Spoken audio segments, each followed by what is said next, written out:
Good morning, football fans, and welcome back to another episode of Everything Football. I am your commentator slash host, Giovanni Witter, and today I'm excited to have three fine guests for you.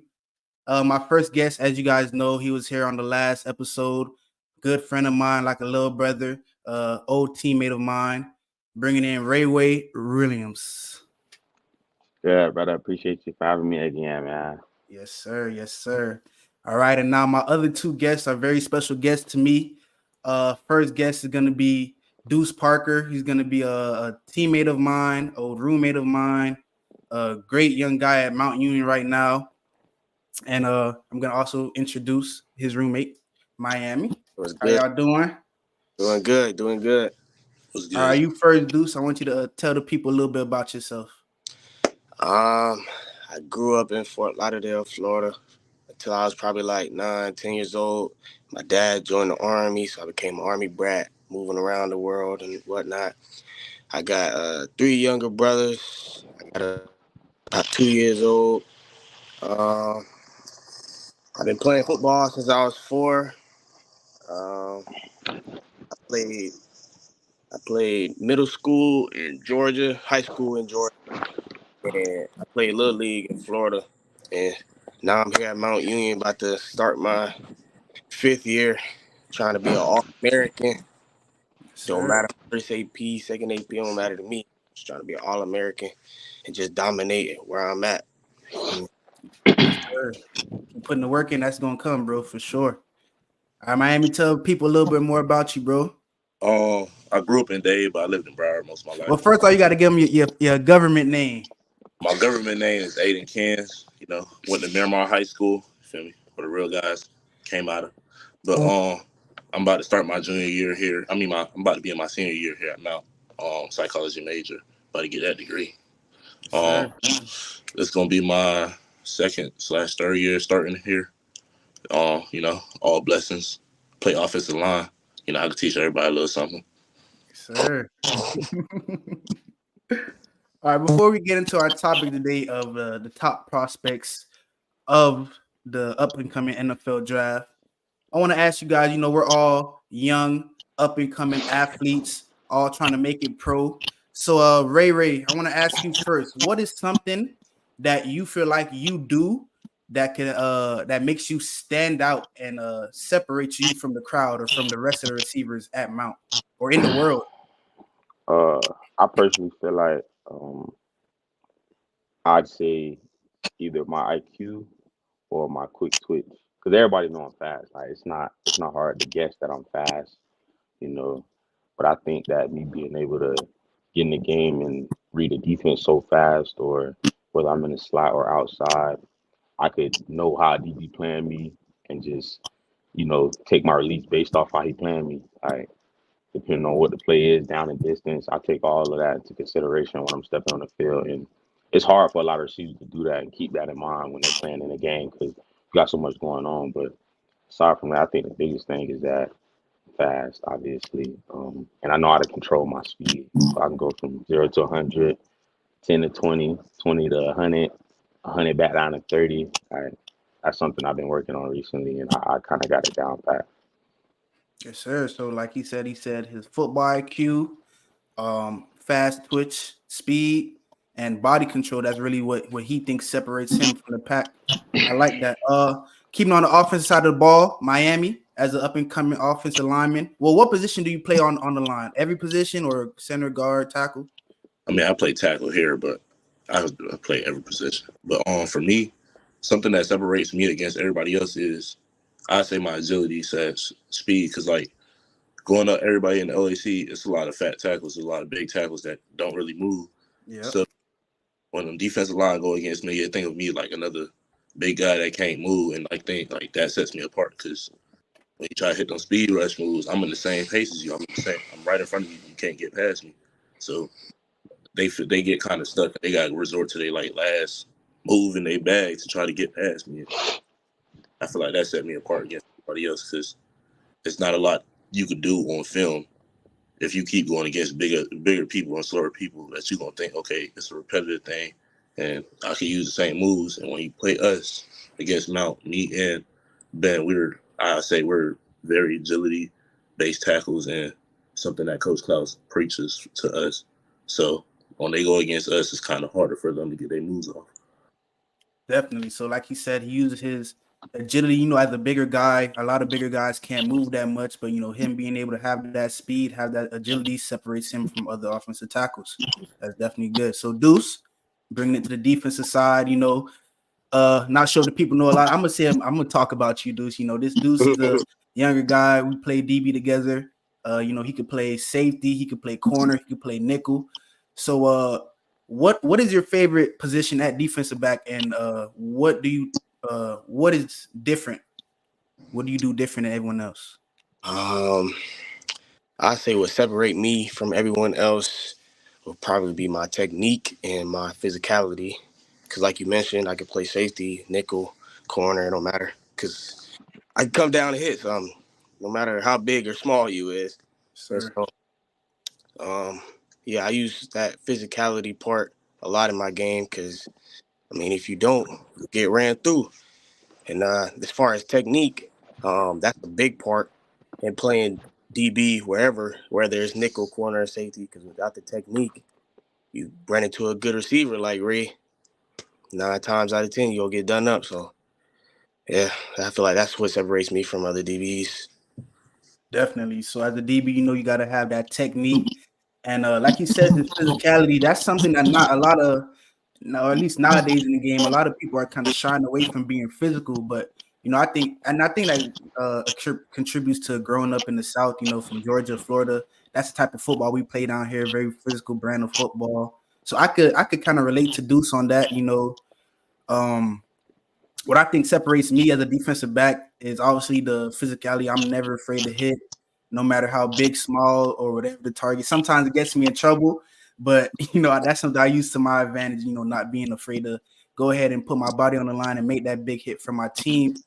Um, this year I want to kind of transition more into being a full-on ball hawk. Getting the ball out, interceptions, pass breakups, everything.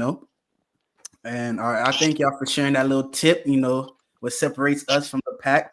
Now that brings us to the topic today, the top prospects in the NFL draft.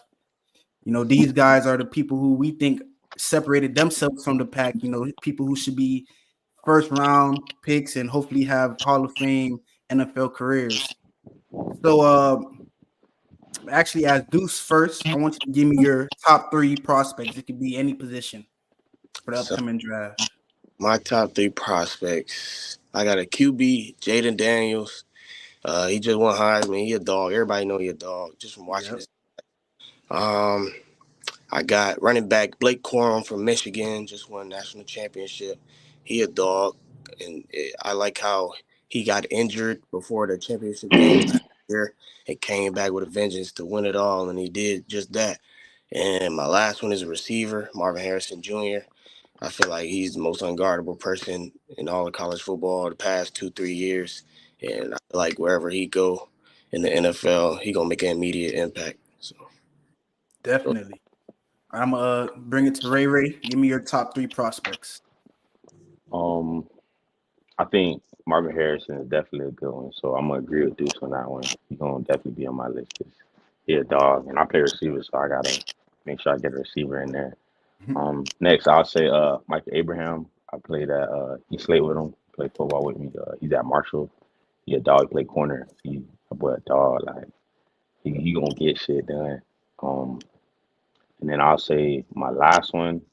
I mean there's two more. Jerzon Newton. He goes by Johnny Newton. He from my area. He played at Illinois. He played D line. He a dog. He definitely gonna wherever he land at, I think he definitely gonna make a huge impact. And then Michael Pratt, he from Miami, plays at Tulane, play quarterback. He a dog too. All right, Miami, I want you to give your top 3 prospects before I dive into some of these comments we have. So, just throw it out there. My homeboy actually played at South Dakota. I ain't gonna lie, he gonna go up there. So he one of my top prospects. Miles Harden plays corner at South Dakota. Oh, I Um, know him from yeah, down here. yeah. Yeah. Miles a dog. I think he did get All American in his conference. But Miles, I got Jayden Daniels, and I got Marcus Henderson. Just because as other All right. big things, that's always gonna be up there. Yes, sir. We have a comment here from my good friend Jackson. I want Miami. Have you heard of this player Joe Alt, the next best offensive lineman out of Notre Dame? Nah.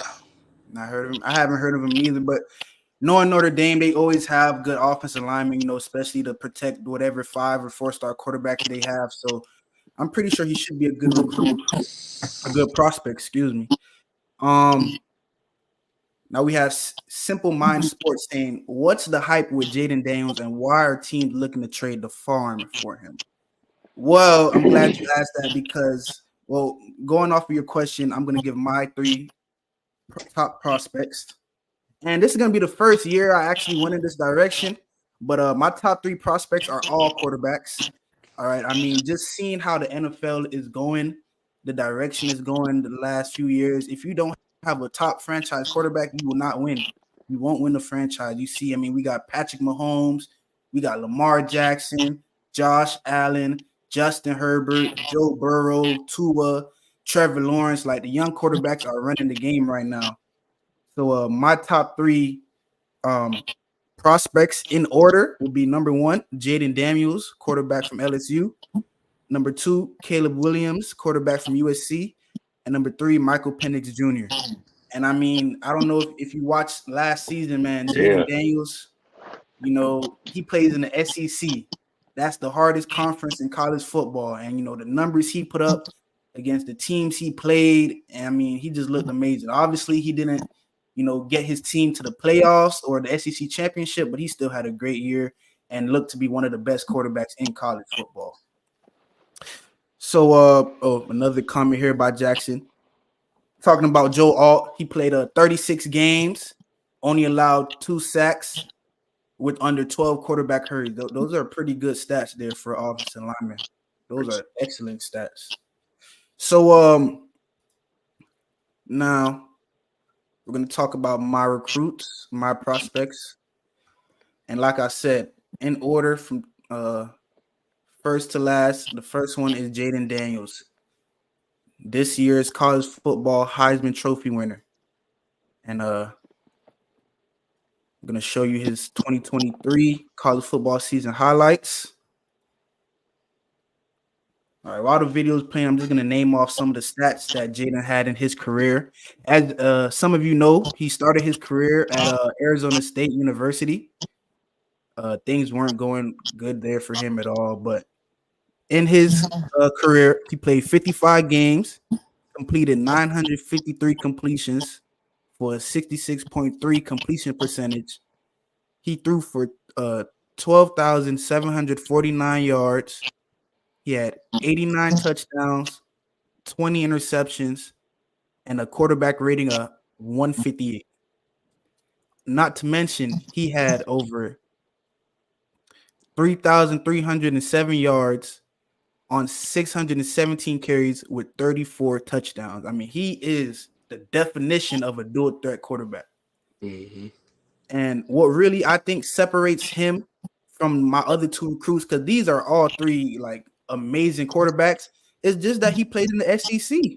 He played against the top defenses and NFL, people who are going to be playing on Sundays every weekend, and he still produced. What do you guys think about Jayden? Oh yeah, he definitely tough. That's why I got stuck watching it. Yeah.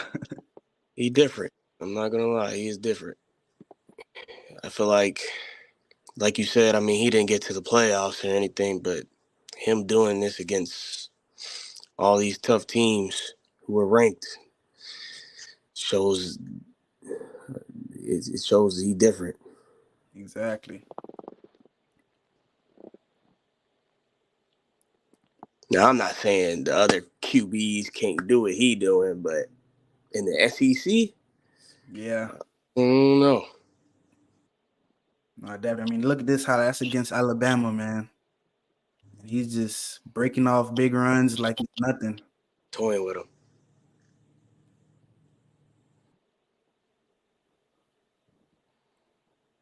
slung down, still gets the first. That's another thing too. He can take it. He'll get back up. Yep. What about okay? We got a question here from Simple Minded Sports. Said, what about his height? Does he need to bulk up to play in the NFL? Wait, Um, so Yeah. Jayden, and you're asking some great questions because I was gonna touch on this after, but I'm gonna say some of his cons now as well. Jayden is 6'4", 210. He's the tallest quarterback out of my prospects. Like you said, he has a slim frame. So one of my cons about Jayden was that he has a slim frame and he's a reckless ball carrier. What I mean by that, as you can see, when he's running the ball, he's not scared of these guys. He's not scared to take a big hit.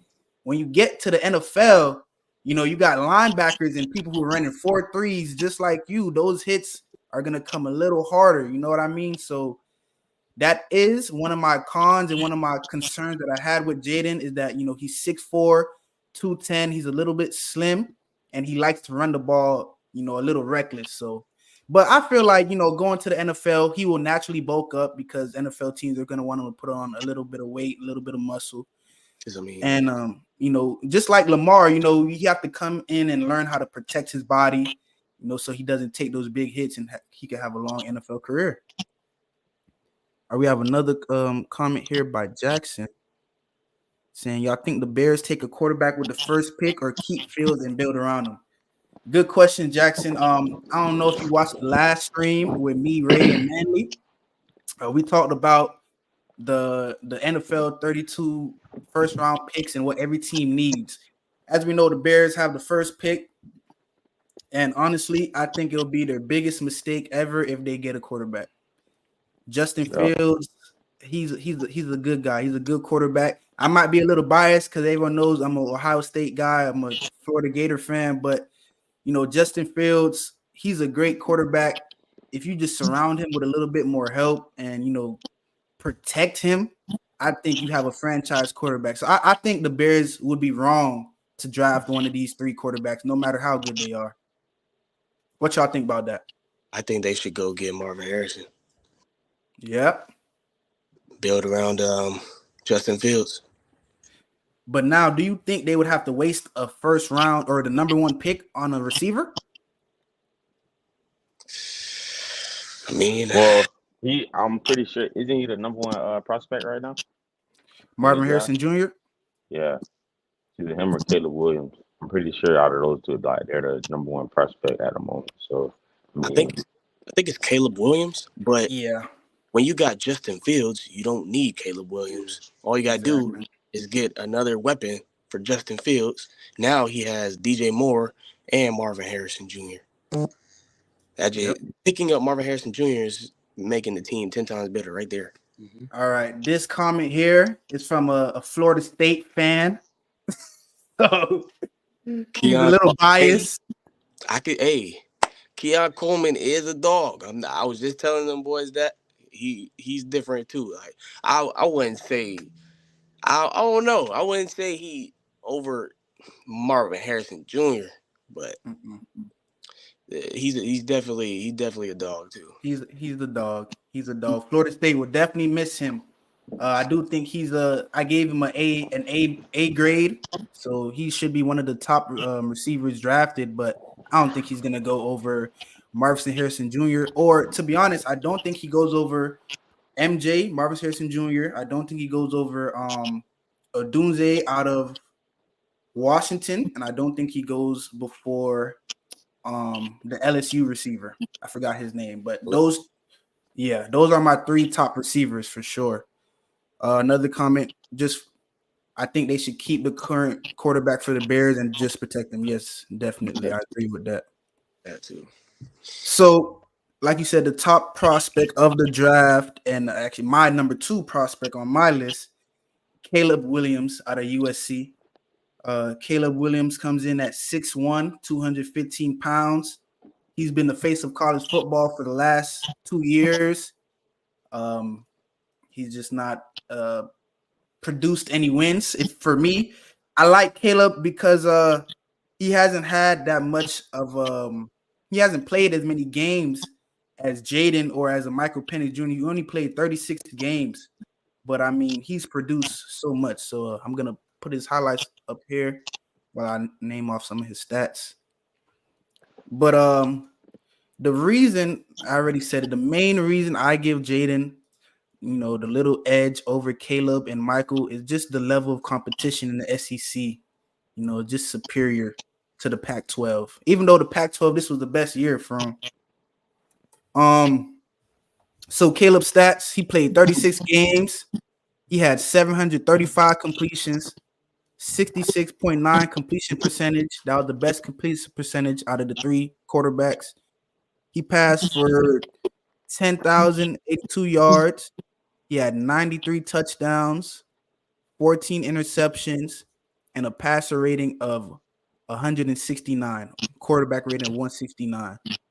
So one thing, I'm not big on only stats because as you see, football is played on the field, stats is just online.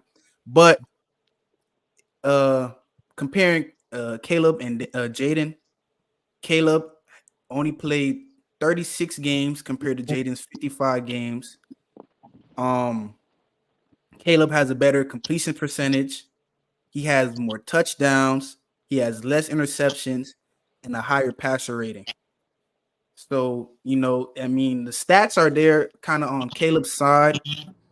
A little bit of a negative about Caleb, if you ask me, is that, he holds the ball too long sometimes. And, he's a very, very confident guy.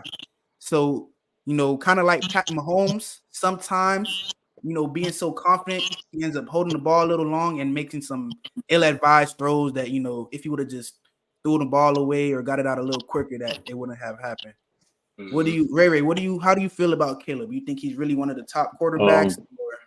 I think you hit it on the head with him holding the ball a little too long. I mean, that creates some issues down the line, but that's something that, I mean, obviously he get in the league and they could coach that up. That's nothing. I'm pretty sure there's been plenty of QBs that did that, but I think he's versatile because we talked about Jayden Daniels being able to run.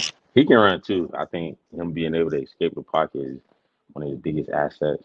So it'll be a great pick. Whoever gets him is definitely going to be able to build around him. I think he's league ready, in my opinion. I was a fan of him during the season, so I don't want to sound too biased.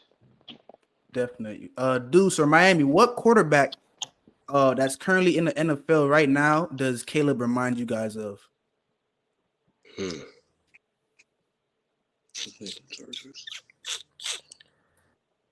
Yeah, I was gonna say Justin Herbert.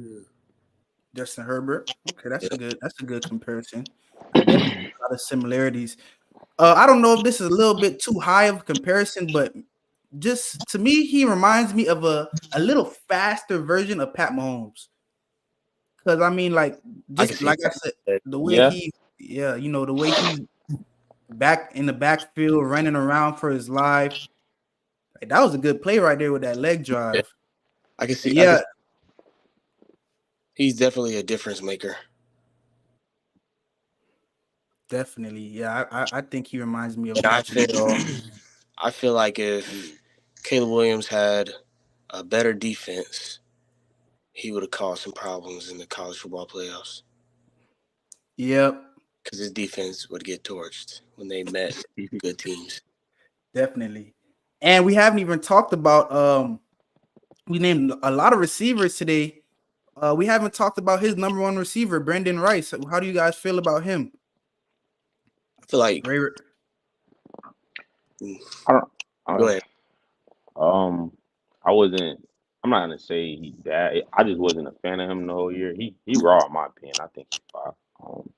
I just looked at other receivers as a higher prospect, in my opinion. Okay, that's respectable. What do you think, Deuce, about Brendan Rice? I feel like like Ray said, he a good prospect. You know what I mean? But I feel like there is better receivers that's above him in the NFL draft. But that don't mean he can't come in to the NFL and immediately make an impact like Puka Nakua and guys like that. Yeah. But I do feel like there is going to be, Ooh. Ooh. a certain amount of expectation just because who his dad is. So Yeah. it's going to be pressure as far as that, because his dad is the great Jerry Rice. So Yes, sir. Man, one thing that well, we haven't watched Michael's yet, but just comparing so far Caleb to Jayden, Caleb's pocket presence is different. Like he feels those D linemen about to get him, and he just scrambles the other way, man. Like for real, that's just like Patrick Mahomes. yep, Now imagine what he can do with a good offensive line. yep. But Because he getting a lot of pressures. And he's still making something happen. That's what I'm saying. Like as far as Caleb Williams, give him a better O line, give him a better defense.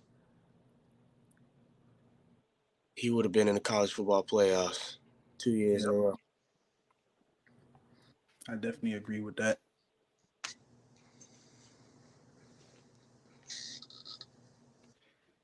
Yeah, Jackson made a comment, which is also, I touched on this a little bit, that Jayden, he got hit hard a lot last season, and you really, really see Caleb get hit like that. Mm-hmm. And that could be two reasons. First reason we have to blame Jayden a little bit is that he's a confident runner. When he runs with the ball, he runs like he's not afraid to get tackled, Mm-hmm. and that causes a lot of All them hits build up, though. yeah, yeah. So I hope he learns it. I hope he learns now that he can't take those hits in the next league, bro. He can't. Mm-hmm. Jamie gonna catch that way slipping, huh, dude? Thank you so much. All right, so now my last recruit, and I feel like compared to the other two, he's really kind of left out the mix. Like, not a lot of people are talking about Michael Penix. I mean, this guy brought his team, the Washington Huskies, all the way to the national championship. Not many people thought And that Washington was boy gonna from the go there. crib. He from where he from? Tampa? Yeah. That Yeah, boy boy putting from on for sure. West Side. Yeah, man, you Florida boy, you know it. But a little bit about Michael Penix Jr. He 6'3", 213 pounds. He played 48 games. He has the most completions out of all of them, 1,067 completions. He has the most yards out of all the three quarterbacks I'm named. He has 13,741 yards. He threw for 63% completions. He has the most touchdowns out of the three, 96 touchdowns. He also has the most interceptions by a lot. He has 34 interceptions. And that kind of brings down his quarterback rating to 146. And I didn't really notice about him. He really runs the ball. He only has 265 rushing yards and 13 touchdowns.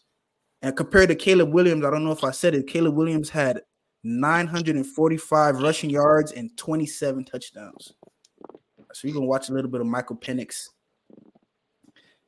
And watching Michael Penix highlights it just made me remember something.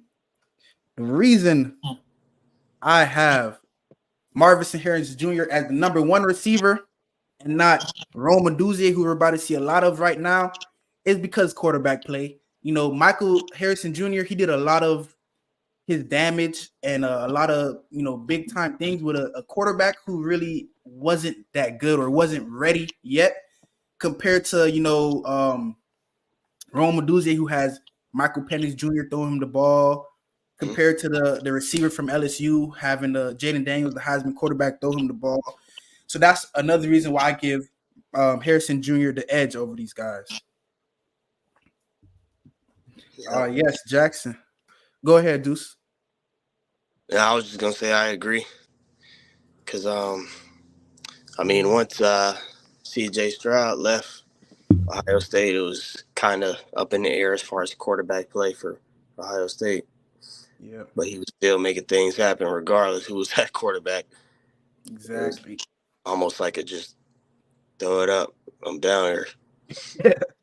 Not for real. I mean, You guys see, like some games, Marcus Harris Jr. was the only reason Ohio State stayed in those games and won those games. Like I haven't really seen a receiver with that much impact since Harrison Jr. A good comment that Jackson just made.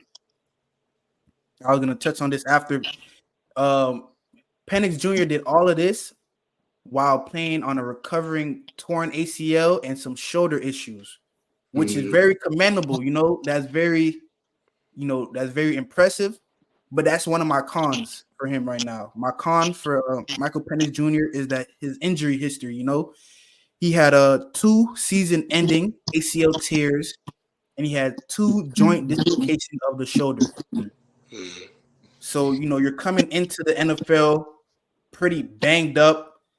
I think he already proved that it's not really going to stop him, and he's going to be able to get through it. But we all know the NFL and college is 2 different leagues. Everybody's bigger, faster, stronger. So he's just going to have to find ways to stay healthy and stay on the field. And I did notice at the end of that championship game, he was beat up bad. Yep. He was taking hard hits. Yep, that Michigan defense is very fierce.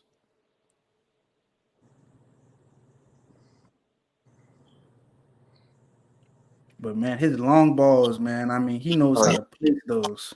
Yeah, that's one thing I can say about him. He's very accurate. And being a lefty, that just makes it look even better. Yep. That boy say got the Florida swag. Nah, for real.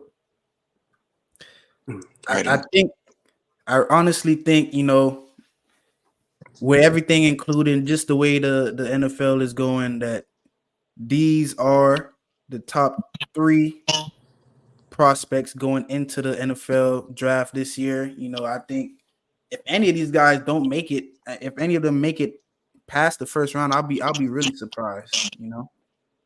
Yep.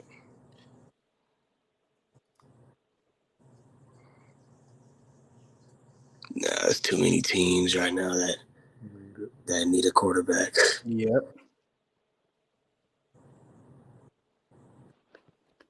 And Michael Penix played some of his best games against, Oregon, which was, one of the best teams he played last year. He played the Oregon Ducks 2 times, once at home, or once in the Pac-12 championship, once at home, and he beat them Twice, and that's extremely hard to do in college football. Beat the same team twice. But second, now we're gonna transition to another top prospect who's been mentioned, and my guy from the University of Ohio State, the guy who did it all with a not such a good quarterback, a young quarterback, Marvin Harrison Jr. This is the number 1 receiver prospect in the draft, and I don't think it's close.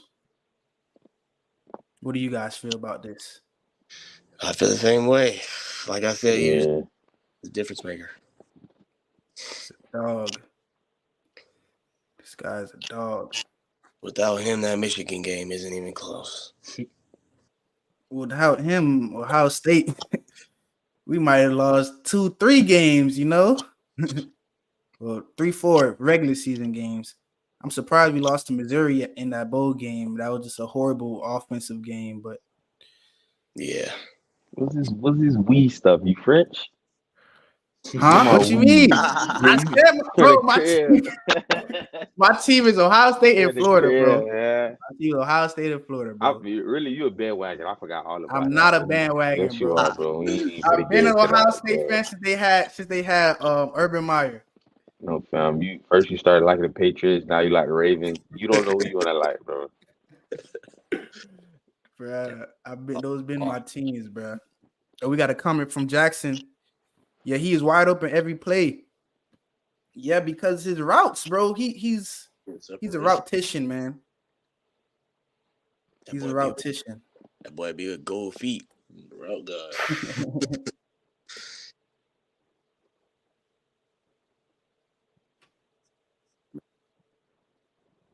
He's a big physical receiver with speed. Everything just looks smooth about him. Like, I'm gonna have to probably pass this question to Ray because he's a receiver. He probably could do a little more like studying, but just from an outside looking in or from a DB standpoint, I don't really see any weak spots in his game. What do you think, Ray? I'd agree. I think he all around with his size being like that and him being able to. They got him running bubbles, bro. Like he's so versatile. It's hard to see that for a big receiver like him. So for him to be able to come in the slide, go in motion, and do all this stuff and be so elusive, I think he's probably the number one draft prospect in my opinion over quarterbacks and all. I just think he's all around a great player. That's definitely that's respectable right there. You got my mom, Ray, talking about I can't have so many teams. I gotta please pick one team only.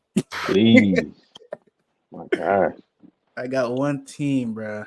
man, like 4 different teams.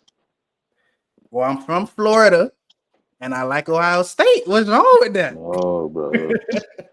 Mountain changed you, but you No, you bruh. didn't came to Ohio. Now you just like Ohio State. I liked Ohio State before I came up there, bro. I liked them back when we had Urban Meyer as the coach. All right, Braxton why you Miller start back there liking the doing it. Pats? Why you start messing with us? I mean, the Cause we Patriots, suck. Nah, not Nah, even good. like I always still Nah, got love good. for the Patriots, but after when Tom left and kind of the mistreatment of Cam Newton rubbed me the wrong way. Honestly, That's the league. that's not the You got to league. know that. That's the league, but you got to know that. And I don't think our offense was for him anyway. They were trying to adjust to him. Cam wasn't gonna. That wasn't gonna be. You knew that. You could have guessed that. Mm, You well, seen how it worked out. it ain't working. the Patriots That's my rebuilding right now. yeah. Yeah, you feel me? Oh, we got a question for you, Ray, from Jackson.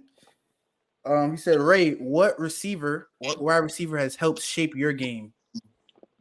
Um, Well, it's a question for all of us, but Ray, you pay receiver, so I'll say I first switched to receiver in high school. It was late. I used to play running back, and the first receiver I started looking at was Odell, and then from there I started looking at older receivers like Jerry Rice. So I felt like, yeah, I'm looking at Odell, but I know he looked up to somebody too. So I went back to the old receivers like Randy Moss, Jerry Rice. I started looking at a whole bunch of older guys, Dante Hall. Nowadays, I'll say I take after Tyreek Hill because I know it's not a lot of fast receivers in the league other than Tyreek Hill.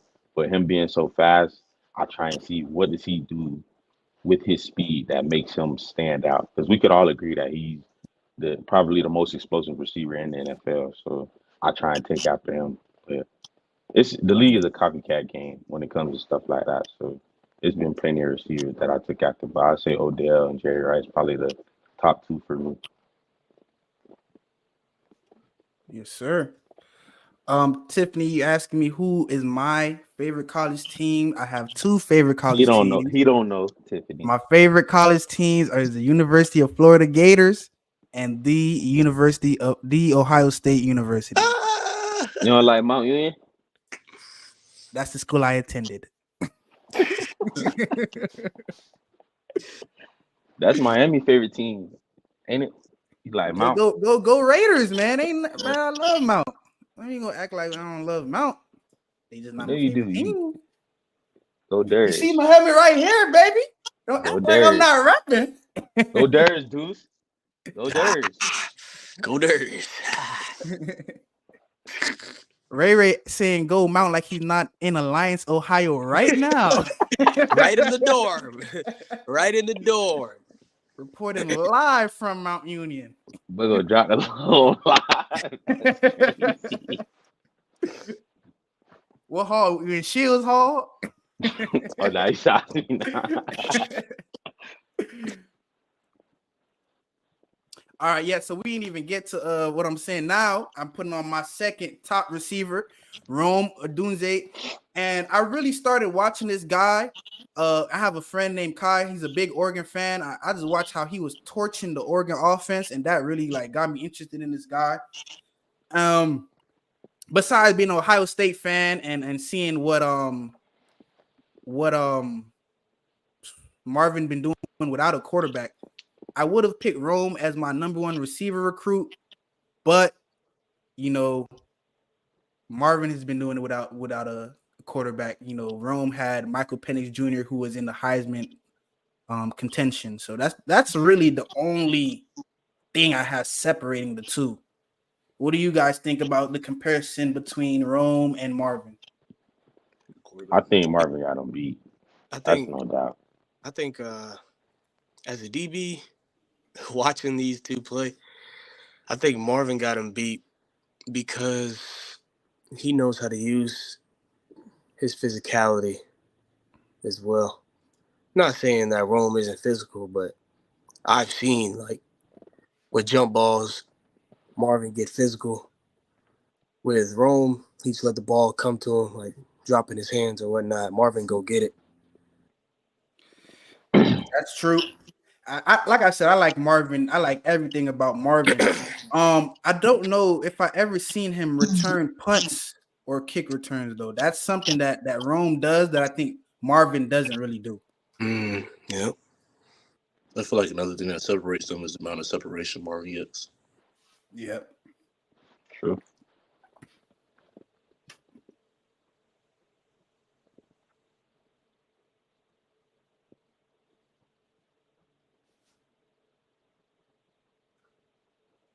When I seen the Raiders background, I thought we had some perpetrato. I don't know what that word is, Tiffany. Rome reminds you of Tank Dell. That's a surprising comparison right there. I never heard of that one before. That's a wild comparison. Yeah. I think this kid in here reminds me of Tank Dell. Is Rayshawn Williams guy. But nah, you know, Tank Dell, he's more of a shifty from Florida? guy. Huh? Where he from? Tank Dell? Is he from Texas or Florida? I think he might be from Texas. I could Google that really quick. So I used to think he was from Florida. I'm not sure though. I'm still He not looked sure. like a Florida guy. That's what I'm saying. I think he's gonna have a great sophomore season too for the Yeah. Texans. If he never broke his ankle, the Texans would have been even better in the playoffs. I'm gonna be honest. Yeah, he's from Daytona Beach, Florida. We knew that. Yeah, I knew that boy's from the crib. Nah, he from down here, man. You know, the Florida receivers got a little shifty guys down here. Hey, just by watching his play, you know who from crib for real. Yeah. Especially receivers. But yeah, what do you guys think? I know you guys say, you know, Marvin is head and shoulders above Rome, but do you guys think he's a solid the second best receiver in the draft? He a dog, most def. I think he's one of the top receivers for sure. Yeah. Definitely. All right, so we have a request from Jackson that he would like us to review some of the Joe Alt highlights from Notre Dame. All right. Let me go ahead and load up that video. That's linemen don't get enough screen time. Uh-oh. Yeah. We're gonna Vouch, see Miami, Joe Alt. vouch. Yeah, Miami, we gonna need a lot of your expertise on Joe Alt, big guy from Notre Dame. Joe Alt, Notre Dame.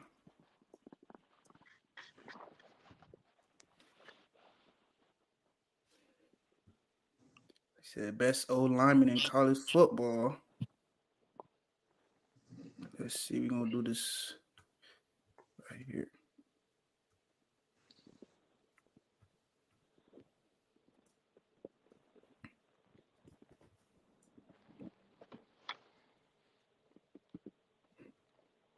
All right.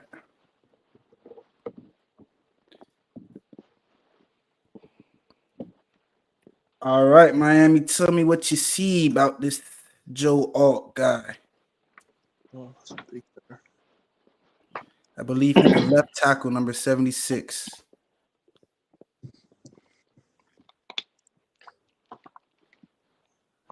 Ooh, that boy making holes. Number 76 in green. Mm-hmm. Good block against Ohio State right there.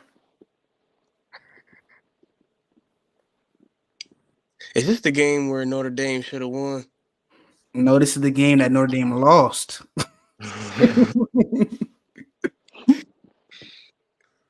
Yeah, real big physical guy. Yeah. Great with his hands. You gotta that's good with feet work too, because like some of the plays like it's a lot of he got very good finishing. You gotta with O line. It doesn't matter about the first 3 seconds. It matters about them last 3 seconds. And them last 3 seconds is a big difference between just getting 2 yards and getting 10 yards for real. So he's keeping them holes open, keeping that back door open for that back door cut. And the way he's switching off on the pass on them passes. That was a good switch right there. That was a great switch. And it was a nonverbal one too. So he does a good job, good football IQ of recognizing those stunts that the D linemen like to use. That's one thing that O-line needs before anything. Playing O-line is somewhat physical, but I feel like anybody can play for it as long as you got some type of IQ. Sir. Blocking that boy to the bench. Yeah, that's it. Yes, every second is important in football, you know. My mom just said every second is important. You know, she knows a little bit about football. You know, football that was the first time I actually heard that statement, Miami. You know, that's it gives you a unique look from an offensive lineman point of view that the first 3 seconds aren't as important or don't matter as much as the last 3 seconds. Because a D-line can take any type of move, but as long as you're able to recover on it, like some of these, like you obviously not gonna know what your opponent's gonna do. So some of these clips, you can see like he's kind of guessing on his first like initial step, but he ends up recovering back into it when the D-line spins or when it's a switch or either or. Yeah. Alrighty. So, give me a comment, Jackson. We showed you guys Joe Alt. I mean, he looks pretty big, pretty sturdy. You know, they say he's the best offensive tackle in college football. So if he's the best offensive lineman in college football, you know he's a top 5 recruit already. Is it possible he goes to the Bears? Possibly. That would be a great pick for the Bears. That would be a smart, great pick for the Bears, you know. Yes, his past Wait, the Bears got the number 1 pick? Yeah, the Bears got a few first round picks. Has there ever been a lineman that went first round, first pick? Almost all the first 5. Curious. I was gonna say most of the top 5 draft people be linemen, D line and O line. You need them boys first. Yeah, they're more important than skill positions most of the time. First, I'm just gonna put this up for the people that weren't here on the last one. This is the 2024 NFL draft order. We got the Chicago Bears picking 2 times within the first 10 picks. If Marvin Harrison stays on long enough, they damn near could get an O lineman as a dog and Marvin Harrison. But I don't think Marvin Harrison stays. We finna get him. The Patriots about to pick him up. Yeah. No, they don't need him. We do actually.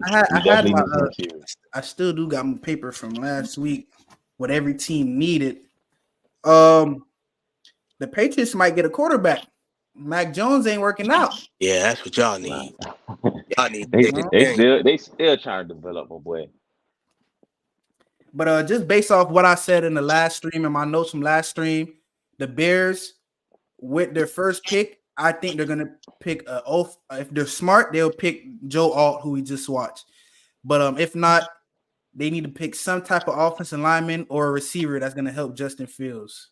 Yep. So, I mean, if they want to go and get a quarterback, waste the first pick, I mean, that wouldn't be smart. And all the quarterbacks that we just talked about, I don't think a lot of them might not even make it out the top 10 because The Washington Commanders need a quarterback at number 2. Patriots need a quarterback at pick number 3. The Atlanta Falcons need a quarterback, pick number 8. The Vikings need a quarterback, pick number 11. And the Broncos need a quarterback, pick 12. And the Raiders need a quarterback at 13. So it's a lot of teams that need some young quarterbacks. So this draft is gonna be real interesting. Real interesting. We got a few more comments I didn't see. Yeah, offensive line is definitely gonna be one of the first positions drafted. The Bears could have a great draft if they know what they're doing. They definitely could. Yeah, they have 2 picks in the top 10, pick number 1 and pick number 9. So it's up to them, man. It's right there for them to grab. But yeah, they definitely can make something happen. You know how these teams are in their front offices, man. The draft comes and they start to lose their mind. So we got less than 10 minutes left in the stream. So I wanted to talk about something that is very touching to my heart. All the gamers out there, I know you guys have heard the big news in the last few weeks that we got NCAA College Football 25 coming back.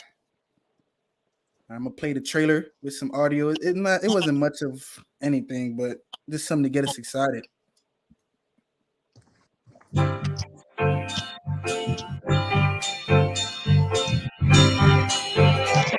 Air Stadium. Y'all. Little update for our fans from the big house to the bayou, from Carolina to California.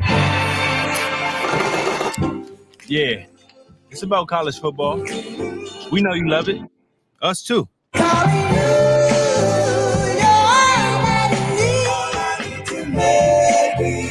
rivalries, comebacks, the traditions and superstitions built by generations. There's nothing like it. Turns out, we've been building too.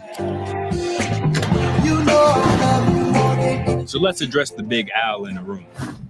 Yeah, we've seen the posts, the predictions, the doubts. We get it. It's been a minute. Let's just say this ain't the only jersey we've been working on.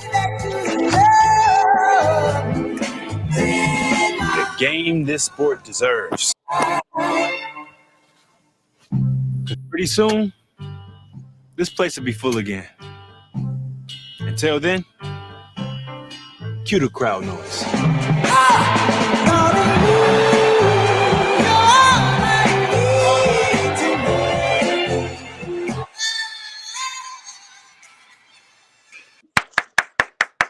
Yes, sir. Yeah. So y'all seen that coming this summer, full reveal in May. Man, what y'all think, bruh? What y'all think, baby? NCAA is back. I ain't played NCAA since 20. What was the last one? 12? How you did that? How you did that effect right there?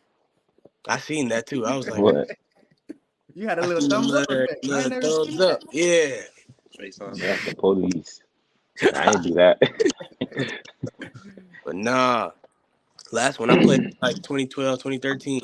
I think. Yeah. Or was it 14? One of them. 2013. I think It was NCAA 14, but it came out in 14. 2013. Man. Yeah. You know how bad I missed the game? Like, I promise you, like I don't even play Madden like that, but when NCAA dropped, I'm gonna be on that. Probably more than I.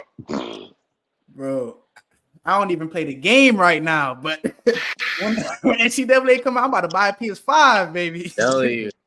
For real. I'm gonna be on that a lot. For sure. Think we gonna be at that? Huh? I think we gonna be at that. We're not gonna be on that.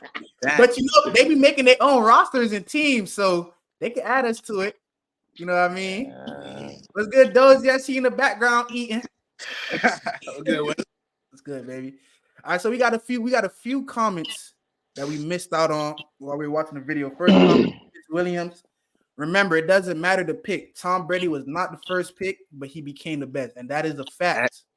That is a fact right there. You know, even this year we see Brock Purdy, the last pick of the NFL draft, Mr. Irrelevant, and he made it to the Super Bowl championship. So, you know, it doesn't matter if you know these top 3 guys have been picked in the first round or if they go undrafted. You know, as long as they put in the work and give it all they got, they could become the best. So that's definitely true. Yeah. We got Jackson said he don't care. He'll pay $100 for NCAA, no problems. Definitely. Who? Yeah. That's what Jackson said right here, man. You know ball. We got a comment. College football players should get paid. They do get paid now. They have NIL deals. Every college football player that is gonna be in the game, they got $500 for their name and image being used. So they're well compensated nowadays. And, Put me in that big coat. So Put do me in y'all that big think coat. there will be a D3 mode? Is the real question. I feel like there's modders, bro. Every game got modders. So they go mod the game, add the levels. I feel like with everything going on, they probably not even gonna have a D1 AA. They'll probably just be like the Power 5 schools. Because remember, all the players that they put in, they gotta pay these guys. So Yeah. I feel like it'll probably just be mostly the D1 schools that we know. But modders, we can do whatever with that. Jackson got another funny comment here. So you about to take the Akron Zips to the SEC and make a dynasty. That would be a miracle, man. We went to school less than an hour from Akron, and in all the years, I don't even know if they won one game. Man, yeah, I'm looking forward to the game. You gonna be back in the game or in real life? Now, the game, but in real life, we working on it. Feel me? Brick by brick. In real life, take it from a Florida Gator and Ohio State fan. I guess I got to say both every time. Y'all know I like the Florida Gators and I like Ohio State, okay? But Florida Gators, they got the toughest schedule right now in college football. Our first game is against So, honestly, as a Gator fan, I feel like, Coach Billy Napier, this has to be his show me year. Like, he has to bring us somewhere, like more than 8 wins this year, And, we got the toughest schedule in college football. So, it'll be interesting, the first game, versus UF, Battle of Florida. The Gators play this year. The Gators play UCF this year. The Gators play Florida State. So, we're going to see who runs Florida. Yeah. Who runs Florida.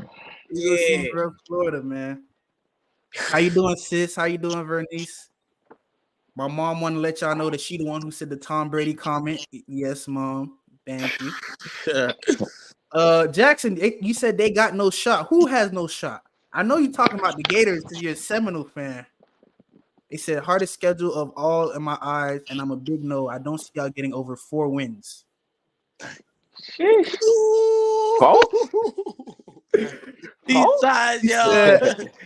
He said we play UM every year. I mean, yeah. He's saying Florida State plays UM and UF every year. You're right. Florida State, we can say whatever you want right now because Florida State had a decent year. You got blown out by Georgia in the last game. Oh, my God. Yeah. Y'all didn't make the playoffs. You feel me? I hope Florida State does get a chance to come back and Nah, their days are over. UM about to run off. Them boys. Well, I've been watching a lot. Listen, UM, I'm from Miami. We gonna always have big recruits and all this, but I don't know if it's a culture thing or the coaches not getting the buy-in. Mm-hmm. They haven't been the same. They're always gonna have 4 or 5 stars. That don't matter. At FSU, I like their coach, Coach Novell. I like his attitude that he brings. They lost their quarterback, but they're getting a lot of big guys, big names in the transfer portal. And I think they just picked up DJ Ugalele, or however you say his the quarterback from Oregon State. That's a huge pickup right there, man. That's a huge pickup. He said, and you could tell that Kane fan, he can't throw the U up anymore, not until they make something shake. Yeah, Jackson is a big ride or die Seminole fan, so they gonna be back in NCAA soon. They gonna be back in real life, and I'm gonna throw it every day for you. It's gonna be a fun battle with the Florida colleges this year because like you said, UF got the toughest schedule. Hopefully that can make them toughen up. getting a lot of big recruits. You got second year of Mario Cristobal, FSU, undefeated regular season. You know, they were cheated out of the playoffs. So, and don't forget UCF, the little brothers, they finally in the Big 12. So we're gonna see, man. It's gonna be a fun year. Who your favorite Florida team, Ray? Gators, but that's not my favorite Gators. team. Yeah. Yeah, at least he know a little something. I know I like I'm that not even little gonna lie though. something. When I was younger, I didn't even like the Hurricanes. I was a Tim Tebow fan, so I used to. Okay, then. All right. Don't worry. When the Florida get back, okay, then. That's all I gotta say. But it's 12:02, so that will actually bring an end to the episode, y'all. I hope y'all enjoyed our talk about the top prospects in this year's draft. God's willing, we gonna be up there soon. You feel me? We're all Cap. up and coming, aspiring athletes, some of the best athletes. So thank y'all for tuning in for another episode, and I'll catch you again Friday at 11 a.m. Peace. Cap.